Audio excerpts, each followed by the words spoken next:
top dog in competition, ain't tripping, I'm on the grind. While you dudes talking down, I'm grinding so I can shine. I'm Mike Jones, who? Mike Jones, that came to Florida to put it down with Roy Jones. Switch a house and body head, turning head shaking fast, pistol packing and jacking anybody for some bread. Yeah, I'm Mike Jones, who? Mike Jones, who? Welcome to the third installment of Daily Crane Sport. I'm here to give you reasonably adequate information on sports, especially those of the fighting variety.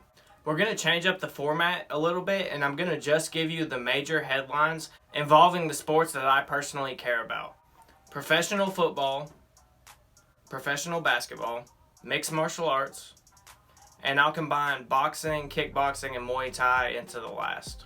The Vegas Raiders are now 2-0 following their victory over the New Orleans Saints 34-24. The Kansas City Chiefs win an overtime thriller against the Los Angeles Chargers 23-20. The Falcons lose a close game to the Dallas Cowboys 40-39. Vegas Raider Josh Jacobs has taken the NFL by storm. And the Tennessee Titans are victorious over the Jacksonville Jaguars 33-30. Anthony Davis hit a crazy buzzer beater 3 to put the Los Angeles Lakers up 2-0 over the Denver Nuggets in the Western Conference Finals. LeBron recently said that the MVP voting totals pissed him off. Game 3 of the Western Conference Finals will be aired at 9 p.m. on TNT Tuesday night.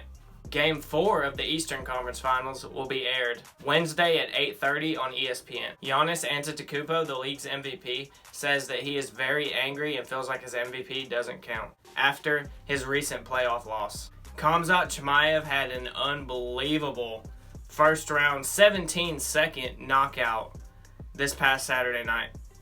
Tyron Woodley declares that he will not retire, he's going to keep fighting. Mackenzie Dern had a nice armbar victory on the recent fight night as well. Finally, Michael Chandler signs a UFC contract. For some reason, Floyd Mayweather is apparently going to fight Logan Paul. Lomachenko versus Lopez will be October 17th in Las Vegas.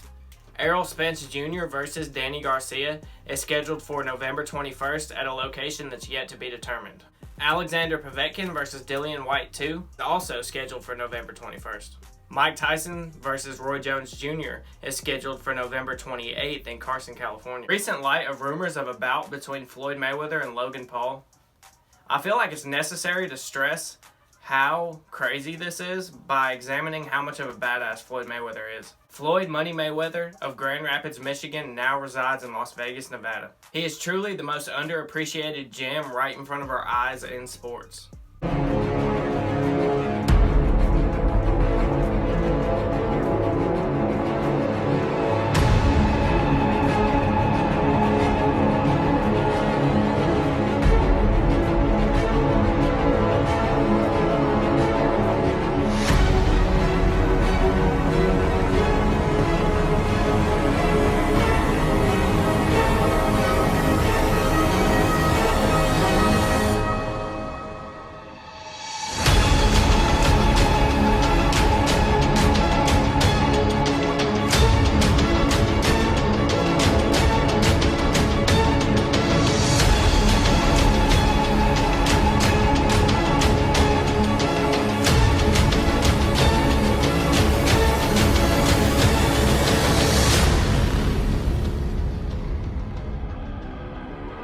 He is TBE, the best ever. He's 50-0. He is by far the slickest boxer in recent history, going back up to 20 years. He is one of the most hard-working fighters in the history of boxing. Many fighters go as far as to say that he trains like he's broke, even though he's unfathomably wealthy. And he is in incredible physical condition. I mean, he is the prime example of a professional fighter. He shows up prepared every time. His notable win list is a mile long. It includes Emmanuel Augustus by TKO, Diego Corrales by TKO, Arturo Gatti by TKO, Oscar De La Hoya by split decision, Ricky Hatton via vicious knockout, Juan Manuel Marquez by unanimous decision, Shane Mosley by unanimous decision, Canelo Alvarez by majority decision, Manny Pacquiao by unanimous decision, and Marcos Maidana twice.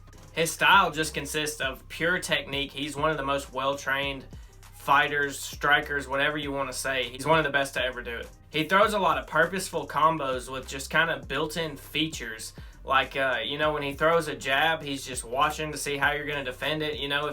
If you move one way, he's going to make you run right into a hook, and then he's going to have you thinking about the jab and the hook, and then, he's going to feint the jab and hit you in the body. He just never runs out of new stuff to do. His defense is arguably his greatest characteristic.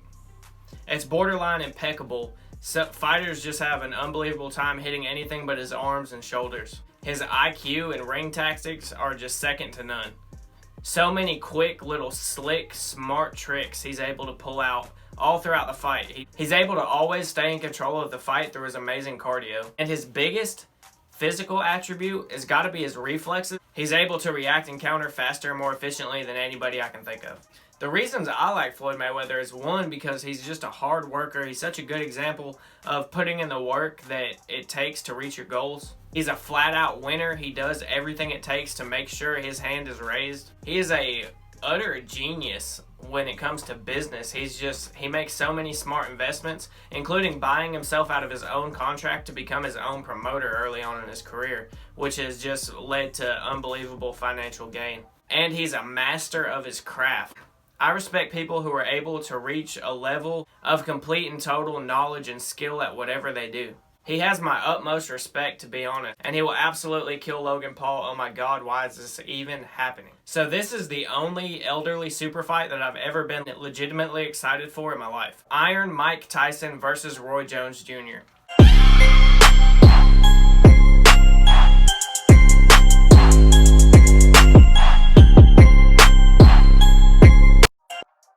Two absolute legends, possible GOATs, top 10 boxers. You could go on and on with the accolades.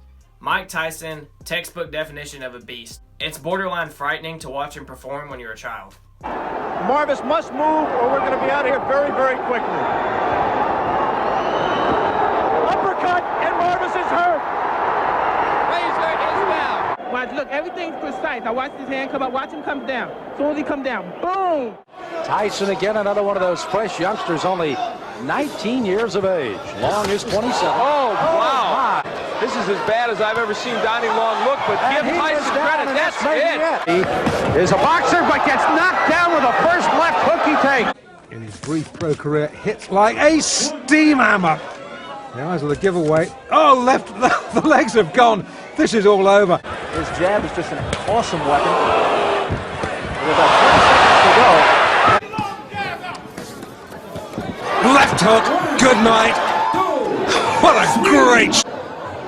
Missed with that, not with that. And really, Colate was out. He won't let him off the hook now, so come on, referee, you can dive in when you like now. And he's waved it all over, that's it. That hit him right under the chin. People went, what? See, right there, right there. So a counter right hand by Mike Tyson is inviting. And there was an uppercut. What a shot. Here's the punch. Terrific uppercut. And Jose got the worst of that one. The mouthpiece goes. Oh, what a shot. And Revolver. He has ferocious punching mechanics. He understands how to use recoil, or in other words, using the force of pulling your punch back to propel another punch forward. He's especially good at doing this off of his straight right. He just yanks it back and blasts his left hook in there. He has unbelievable head movement, and the reason why he's so good with it is because his technique on it is flawless. He makes it way more about his legs and hips than his actual head, and that's what you're supposed to do when you're slipping, bobbing, and weaving. He has very underrated defense. He's very good at staying at angles to where he can't easily be hit, and knowing where he can be hit and what to avoid. He has insane willpower and just power. And speed is what's frightening. That's really one of his biggest attributes, not only his power, but his speed. Mike Tyson is still in good shape. Just look into it. Watch him working out. He's still an animal who has wild tigers as pets that he wrestles with. And he also hasn't been getting hit on a regular basis for a long time, which is really good to do before a fight. Because through sparring and all these other things, you just accumulate damage that can show up in the fight. Roy Jones Jr., on the other hand, is the definition of slick. He's just tricky and so technically sound. He is hands down the most entertaining boxer to ever watch in the world. Just look up his highlight reel. The thing I don't like about Percy Harris, and there he's down already. Harris motioning Jones to come on in, saying, bring it to me. I don't fear what you've got. Percy Harris gives Lamar Parks all kinds of trouble. And he's a solid puncher. Now there's blood coming out of Harris's mouth, and down he goes again. Up and moves away from Harris. Another right cross. Harris in trouble again. And Harris make it out around 4, not without going down. Tate was leaning, too. Oh, wow. Looked a little bit like Floyd Patterson.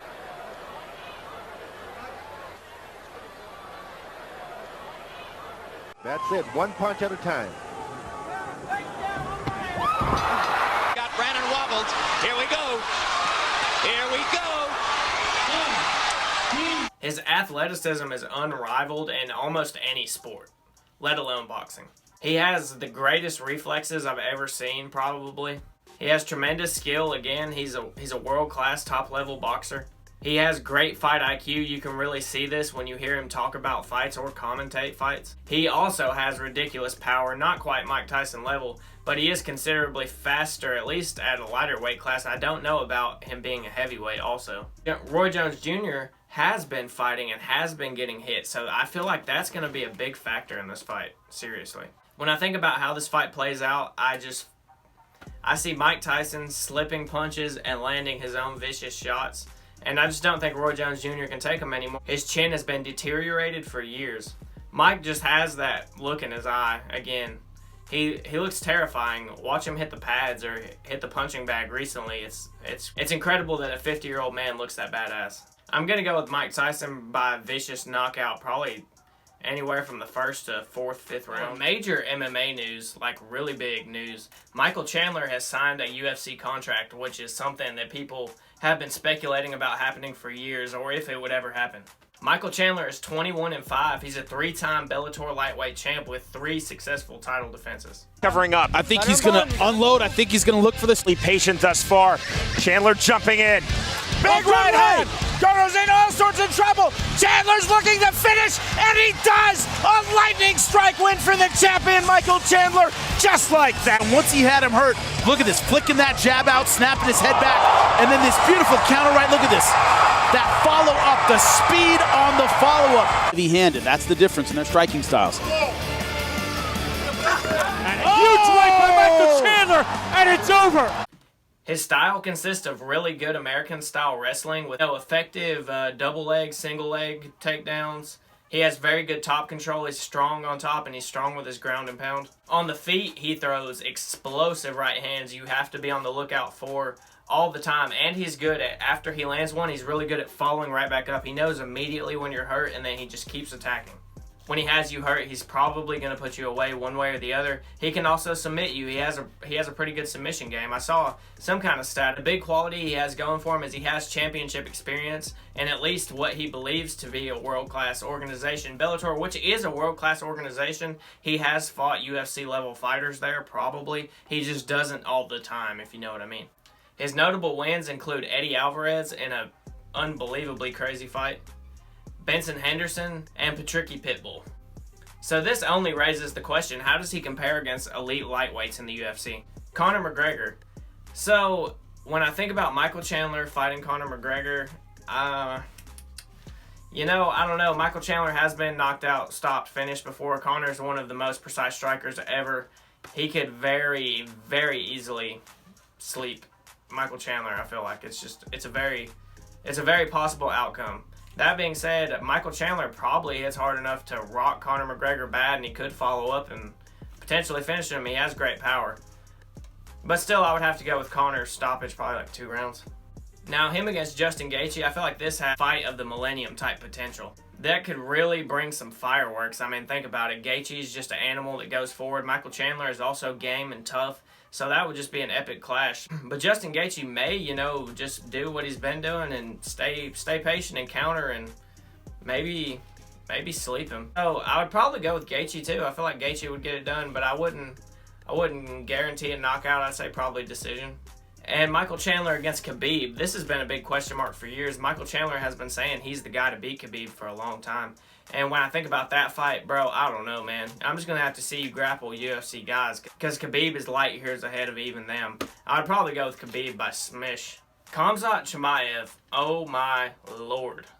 I'm becoming more and more impressed with this guy by the day. It's unbelievable. The more I see of him, the more I'm just like, wow.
So I had already seen his great grappling technique. You know, I touched on in a previous video a lot of the same techniques he uses as Khabib, you know, including like trapping the hips and pinning them down, you know, pull down rods. You know, he has some takedowns from the back clinch, and he's really good at building force on his ground and pound strikes.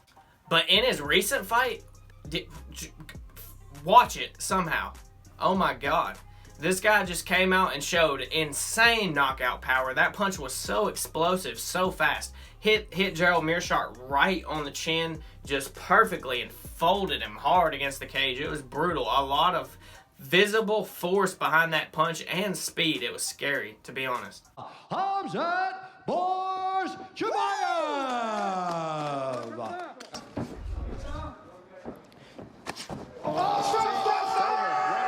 From hearing him talk in post-fight interviews and whatnot, it also seems like this guy just absolutely loves fighting. He doesn't care about anything except getting to compete, and I love that. I wish every fighter was like that. And I mean, look at how dominant he is. It's absolutely insane. I mean, he just won 3 fights in 66 days. Sure, Royce Gracie won 3 fights in one night, but that was before these guys were killers like they are today, you know?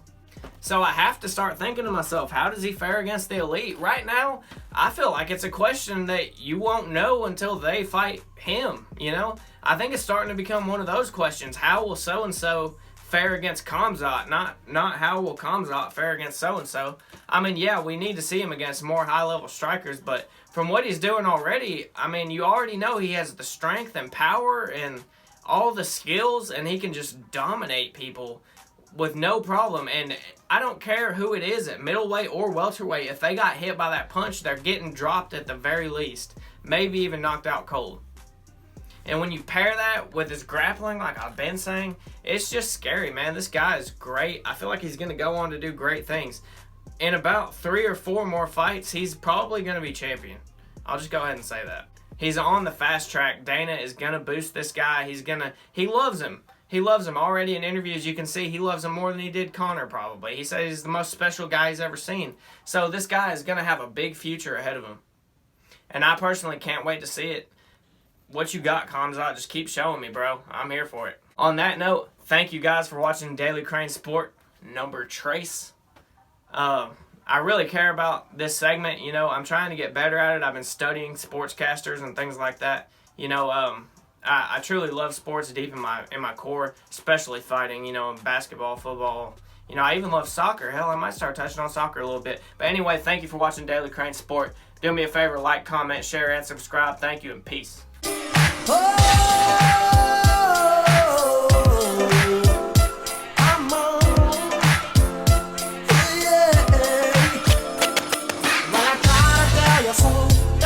But I guess you didn't know. As I said, the story goes.